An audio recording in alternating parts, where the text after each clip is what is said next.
Hi folks అందరూ ఎలా ఉన్నారు? మేమైతే ఈరోజు ఏడుపాయలకొచ్చేసాం. ఇది దుర్గా భవాని ఆలయం అండి. ఇక్కడ ఆలయం ఎంట్రన్స్‌లో ఇలా ఉంటుంది.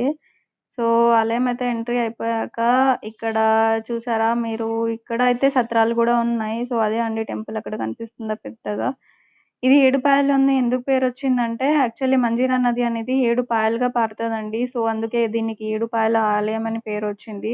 దాంట్లో ఒక పాయ అనేది ఎళ్లి దుర్గమ్మని తాకుతదనమాట. సో, అందుకే ఏడుపాయల దుర్గా భవాని అని పిలుస్తారు. ఈ ఆలయంలో ప్రతి మహాశివరాత్రికి ఇక్కడ జాతర జరుగుతుందండి. ఎన్నో రాష్ట్రాల నుంచి వస్తారు. మేమైతే ఇక్కడ కొబ్బరికాయ తీసుకొని బయలుదేరుతున్నాం ఆలయం దర్శనానికి. సో, ఇక్కడైతే ఫుల్లు ఎండలండి. ఇక్కడ కింద కాలు చూసారా? నాకైతే ఫుల్ కాలు కాలుతుంది. మ్యాట్స్ అయితే ఏసారు. మ్యాట్స్ దగ్గర సో, కొంచెం బెటరుంది. అంత కారంగా ఏం కాలట్లేదు. ఇక్కడైతే మేము ట్యాప్ కోసం చూస్తున్నాం. ఎక్కడన్నా ఉంటే కాలు కడుక్కొని లోపలికి వెళ్దామని చెప్పి. ఇంకా అన్ని షాప్స్ కూడా ఉన్నాయి. ఇక్కడ ఇంకొకటి వాగుంటుందండి. ఇక్కడ పుష్కరాలు గూడా వస్తాయి. అక్కడ అప్పుడప్పుడు ఎప్పుడైతే టైం ఉంటుందో.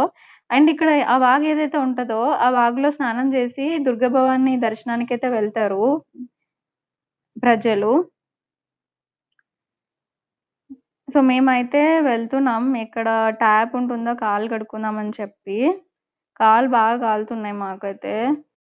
ఇక్కడికైతే మేము ఈరోజు ఎందుకొచ్చామంటే తెలిసిన వాళ్ళిక్కడ ఫంక్షన్ చేసుకుంటున్నారండి. కోరిన కోరికలు నెరవేరితే ఇక్కడ మొక్కు చెల్లించుకోవడానికైతే వస్తారు. సో, ఇక్కడ సత్రాలైతే ఉంటాయి. పెద్ద పెద్ద సత్రాలు. సత్రాలు తీసుకొని అక్కడ ఫంక్షన్ చేసుకుంటారు. ఇంకా మటన్, చికెన్ అవన్నీ ఇంకా అమ్మవారికి ఎక్కుతాయి కాబట్టి ఇక్కడైతే అలా చేసి రిలేటివ్స్‌ని పిలుచుకొని తింటారనమాట. సో, ఇక్కడైతే ఇంకా కాళ్ళు కడుక్కోవడానికైతే ట్యాప్ అయితే దొరికింది. సో, కాళ్ళకైతే కడుక్కుంటున్నాం. సో, కాళ్ళు కడుక్కున్నాక ఎంట్రీ అయితే అయిపోతున్నాం. ఇది ఇది గుడి ఎంట్రన్స్ అండి. అమ్మవారు కింద ఉంటుంది. లైక్ ఆ కొండ అది ఉన్నాయి గదా! అది స్టోన్స్ అనేటివి ఉన్నాయి గదా! స్టోన్స్ కింద అమ్మవారు ఉంటదండి. ఒకవేళ ఏదన్నా పెద్ద వర్షం పడితే అమ్మవారు అప్పుడప్పుడు నీళ్ళలో తేలుతూ ఉంటదండి. అక్కడ చూసారా? అది వాగనమాట. అక్కడ చిన్న పిల్లలు కూర్చున్నారు. అది వాగు. ఇక్కడ చూసారా? ఇదే అండి వాగు. ఈ వాగనేది 7 పాయలుగా విడిపోయి టెంపుల్ దగ్గరికి వరకు వస్తూ ఉంటుంది. సో, మేమైతే కిందకి దిగుతున్నాం అమ్మవారిని దర్శించుకోవడానికి.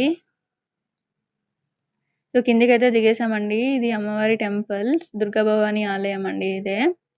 ఇది మెదక్‌లో ఉంటుందండి. మెదక్‌లో పాపన్నపేట మండలంలో ఉంటుంది. పక్కా విజిట్ చేయండి గాయ్స్. చాలా పవర్‌ఫుల్ దేవత అండ్ చాలా మంచి ఎక్స్‌పీరియన్స్ ఉంటుంది మీకు. ఈ టెంపుల్ చాలా బావుంటుంది కూడా. ఇంగో మాకైతే క్యూ లైన్‌లో అయితే నించున్నాం. స్పెషల్ దర్శనం టికెట్ గూడా ఉంటుందండి. సో, మేమైతే నార్మల్‌గా జనమేం లేరు కాబట్టి నార్మల్ దర్శనం చేసుకొని వచ్చేసామనమాట బయటకి. సో, రాగానే ఇంకా కుల్ఫీ అయితే తినేసాం. చల్ల చల్లగా ఎండకి ఆ చల్ల చల్లని కుల్ఫీ బావుండే. సో, ఆ తర్వాత ఇక్కడ లడ్డు కౌంటర్స్ అండి ఇక్కడ. ప్రసాదం కౌంటర్స్‌లో లడ్డు అయితే తీసేసుకున్నాం. లడ్డు తీసేసుకున్నాక నేనైతే ఇక్కడ ఒక నాకు మెహందీస్ అంటే నాకిష్టమండి. ఇక్కడైతే నాకు ఆర్టిఫిషియల్ మెహందీ అయితే ఏస్తానంది ఈమె. సో, ఆర్టిఫిషియల్ మెహందీ అయితే నేను ఏపిచ్చుకున్నా. ఏం లేదండి 20 రూపీస్‌కో ఏమో ఏసింది. ఒక చేతికే 20 రూపీస్ అంట. సో, సరే అని చెప్పేసి ఏపిచ్చుకున్నా. నాకైతే ఇష్టమండి. అందుకే ఏపిచ్చుకున్నా. చూడండి ఎంత బావుంటదో. ఏస్తుంది. గట్టిగా ప్రెస్ చేస్తుంది. నాకిష్టమండి ఇలాంటివి. యాక్చువల్లీ మా డ్యాడీకి ఒక దిక్కు వాళ్ళు కాల్ చేస్తున్నారనమాట. ఫంక్షన్ అయిపోయింది రండి ఫాస్ట్‌గా అని జెప్పి. నేనైతే ఇది ఏపిచ్చుకునేదాకా వదలలేను. సో, ఆల్రెడీ అది ఏపిచ్చుకొని ఫంక్షన్‌కైతే వచ్చేసాం వీళ్ళ ఫంక్షన్‌కి. వీళ్ళదే అండి ఫంక్షన్.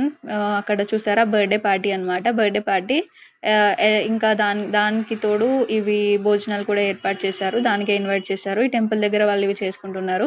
దర్శనం అయిపోయాక తిన్నాక రిటర్న్ అయితే ఎళ్ళిపోతున్నామండి. Thanks for watching. వీడియో నచ్చితే లైక్ చేయండి, షేర్ చేయండి. మరిన్ని ఇలాంటి వీడియోస్ కోసం సబ్స్క్రైబ్ చేసుకోవడం మర్చిపోకండి. బాయ్.